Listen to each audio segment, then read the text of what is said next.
Hello students, आज हम देखने वाले हैं कक्षा 10वीं का गणित। इसमें आज हम अध्याय 9 जिसका नाम है त्रिकोणमिति के कुछ अनुप्रयोग, इसके सवालों को हल करेंगे।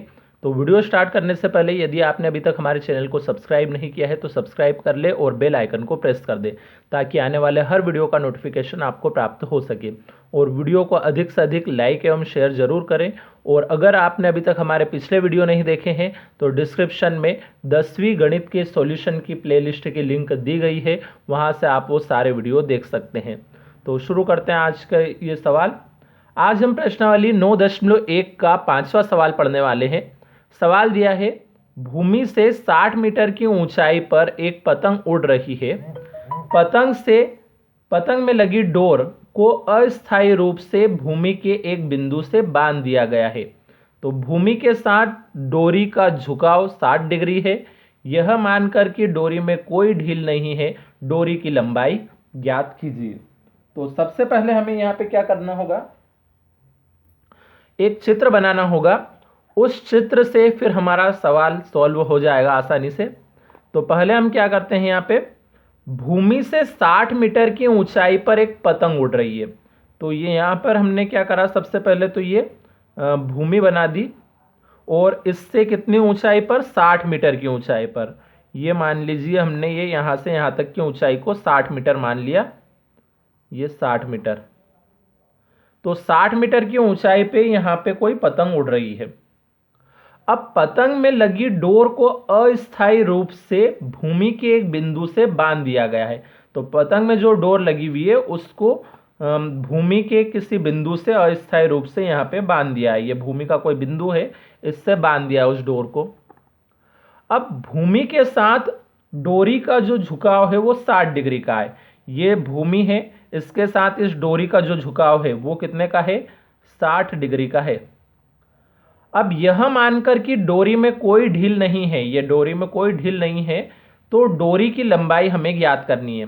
डोरी कहाँ से कहाँ तक है, यहाँ से लगा के यहाँ पतंग तक, तो इसकी लंबाई हमें ज्ञात करनी है। तो इसकी लंबाई अभी हम मान लेते हैं x मीटर।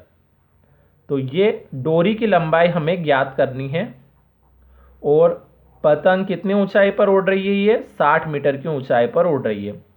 इसको हम नाम दे देते हैं चित्र को कुछ, ए, इधर नाम दे दिया बी और यहाँ पे सी। अब सबसे पहले हमें ज्ञात क्या करना था, डोरी की लंबाई ज्ञात करनी है। तो सबसे पहली लाइन हम इसी के लिए लिख लेते हैं, माना डोरी की लंबाई,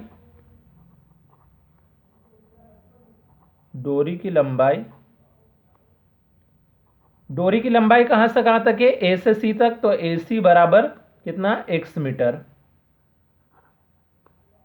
अब ए से बी तक की ऊंचाई 60 मीटर है, तो यहां हम लिख लेते हैं ए बी बराबर 60 मीटर।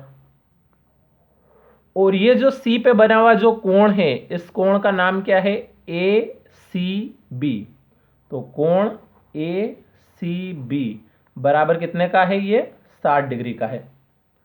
अब हम इस समकोण त्रिभुज को ले लेते हैं, ये समकोण त्रिभुज नजर आ रहा है हमें, तो यहां पे लिख लेते हैं समकोण त्रिभुज ABC में। इस समकोण त्रिभुज में हम साइन थीटा का सूत्र लगाएंगे।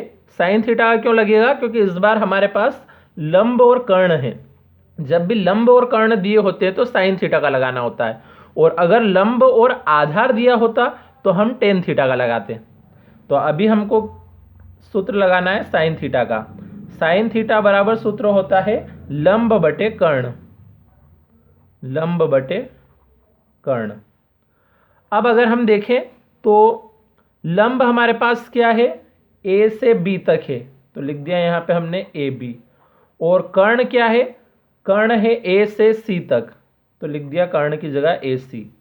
और बराबर में साइन थीटा, थीटा मतलब कोण, कोण कितना है, 60 डिग्री का है, ये 60 डिग्री। अब इनके मान रख लेते हैं हम यहाँ पे। ए बी और ए सी के मान हमारे पास यहाँ पे है, ए बी का मान है 60 और ए सी का है x। तो ए बी की जगह हमने रखा 60 और इस ए सी की जगह रखा हमने x। और बराबर में साइन 60 डिग्री, साइन 60 डिग्री का मान सारणी से देखकर हमें रखना है। साइन 60 डिग्री का मान होता है √3/2। तो ये जो मान हमने रखा है ये सारणी से मान रखा है। साइन कॉस टेन के मान की जो सारणी है वो आपको अध्याय 8 के अंदर मिल जाएगी। तो हमने वहाँ पे शुरू के जो स्टार्टिंग वीडियो है उनमें सूत्र और सारणी को पूरा समझा रखा है। तो वहाँ से आप ये सारणी के मान देख सकते हैं और साइन थीटा का ये सूत्र भी वहाँ से आपको समझ में आ जाएगा कि किस प्रकार से ये सूत्र आते हैं। तो आप अध्याय 8 के शुरू के 2 वीडियो देख ले तो आपको ये सारे सूत्र समझ में आ जाएंगे। अब हम यहाँ से x का मान निकालना चाहते हैं अगर, तो अभी x बटे में है तो इसको ऐसा करते हैं हम कि बराबर के दूसरी तरफ ले आते हैं ताकि ये ऊपर की तरफ आ जाए x।